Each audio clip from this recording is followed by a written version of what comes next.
यहाँ आपको जो एलपीपी की प्रॉब्लम दे रखी है, इसके अंदर आपको जो ऑब्जेक्टिव फंक्शन दे रखा है z equal to 5x plus 10y और इसके अलावा 3 कांस्टेंट्स दे रखे, जबकि पीछे वाले क्वेश्चन में केवल 2 ही कांस्टेंट्स थे।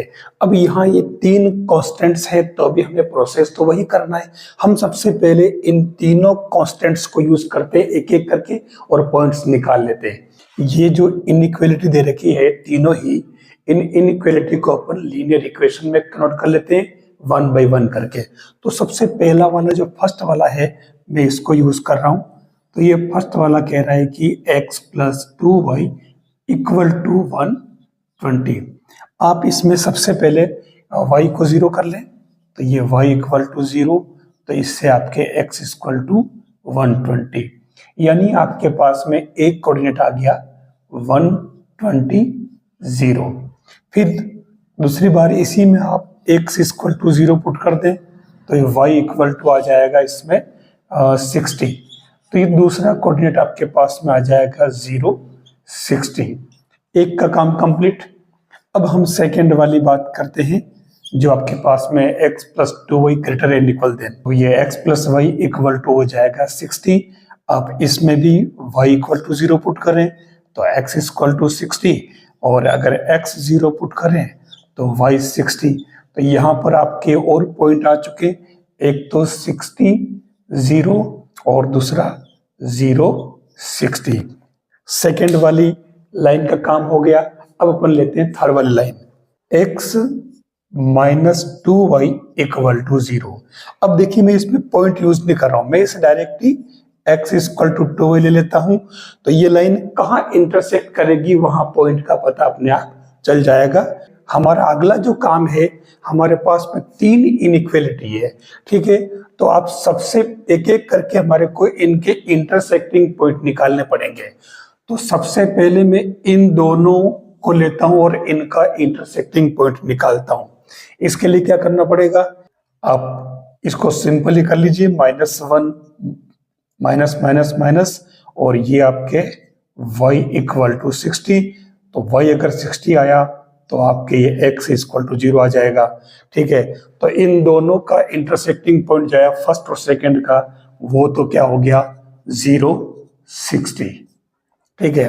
अब अपन चलते हैं सेकंड और थर्ड के इंटरसेक्टिंग पॉइंट पर। तो सेम ऐसे ही x प्लस वाई और x माइनस 2y का इंटरसेक्टिंग पॉइंट निकाल लेते हैं। तो मैं इसे डायरेक्ट लिख रहा हूं 40, 20। सेम उसी तरीके से आप निकाल सकते हो। अब हमारे पास में बचा है फर्स्ट और ये थर्ड वाला, तो मैं इसे भी डायरेक्ट लिख रहा हूं, तरीका बता दिया आपको, 60 और 30। ये हमने सारे के सारे इंटरसेक्टिंग पॉइंट निकाल लिए। जो जो पॉइंट्स हमने लिए उन सारे पॉइंट्स को मैंने समराइज कर दिया है। हमारे पास में कांस्टेंट्स दे रखे हैं और हमारे पास में ऑब्जेक्टिव फंक्शन पहले से ही है। हम इन पॉइंट्स को ट्रेस कर लेते हैं। तो जैसे ही ट्रेस करते हैं तो आप देखिए मैंने इसको डायरेक्ट ट्रेस करके रख दिया है। अब इसको थोड़ा अपन सेट कर लेते हैं, एक समझ लेते हैं कि ये हुआ कैसे।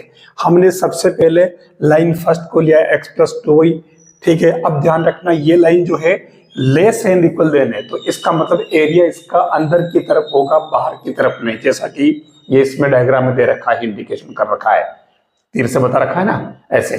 फिर पहले वाला काम हुआ, ऐसे ही दूसरा वाला x plus y greater and equal than 60 है, तो इसमें एरिया बाहर की तरफ से ले रखा है, ध्यान रखना, जैसा ये कह रहा है। तो इसको मैंने इंडिकेट कर रखा है, देख लीजिए, ठीक है। फिर तीसरा वाला x माइनस 2, मैंने कहा इसके पॉइंट नहीं लिखूंगा, ये लाइन क्योंकि ओरिजिन से पास हो रही है, इसमें कांस्टेंट वाला टर्म 0 है ना, ax plus b y plus c की फॉर्म में ये रखें तो c 0 है, इसलिए ये ओरिजिन से पास हो रहा। तो ये लाइन आप देख लो, इन दोनों लाइन को 2 पॉइंट पर इंटरसेक्ट कर रही है, ठीक है। वो वाली बात करें तो ये एक बार तो मैंने तीनों लाइन को ट्रेस कर बता दिया कि एरिया कौन सा कहाँ होगा।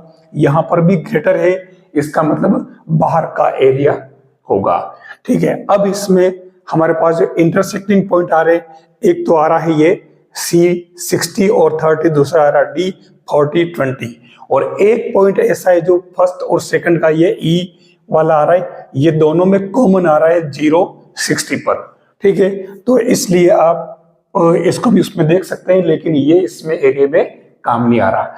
तो इन greater, less and equal than, greater and equal than और ग्रेटर एंड इक्वल देन, इन तीनों कंडीशन से हम देखते हैं कि फीजिबल रीजन हमारा जो शेडेड पोर्शन में दे रखा है। अब ये जो एरिया जिन जिन पॉइंट से सराउंडेड है उससे अपन मैक्सिमम और मिनिमम वैल्यू निकालेंगे।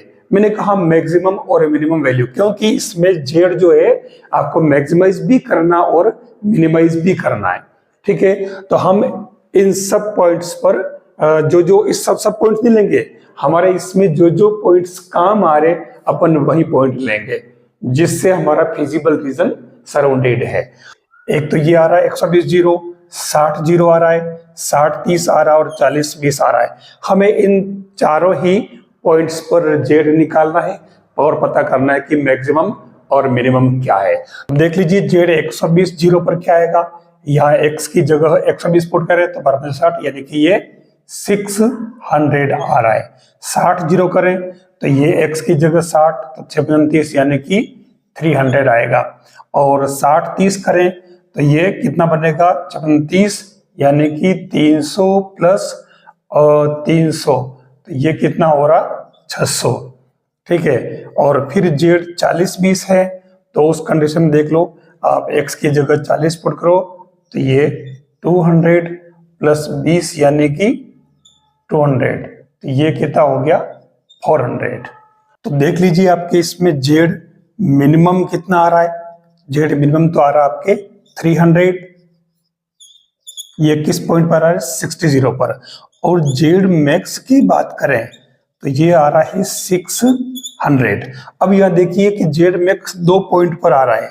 ठीक है, ये यहाँ पर, तो ये 2 पॉइंट पर आने का मतलब क्या हुआ, यानी आपका जो फिजिबल रीजन है जो इन दोनों पॉइंट्स को मिलाने वाली लाइन से पास हो रहा है, तो इन दोनों पॉइंट से जाने वाली जो लाइन है इस लाइन का हर एक पॉइंट आपके 600 वैल्यू ही देगा मैक्सिमम। तो ये सारे के सारे पॉइंट इसके लिए मैक्सिमम वैल्यू वाले पॉइंट होंगे। तो इसलिए केवल यह 2 ही नहीं, यहाँ पर हर पॉइंट आपको 600 वैल्यू ही देगा। तो ये इस तरीके से आपको ये एलपीपी की 3 कांस्टेंट्स वाली प्रॉब्लम को कंप्लीट कर लिया हमने।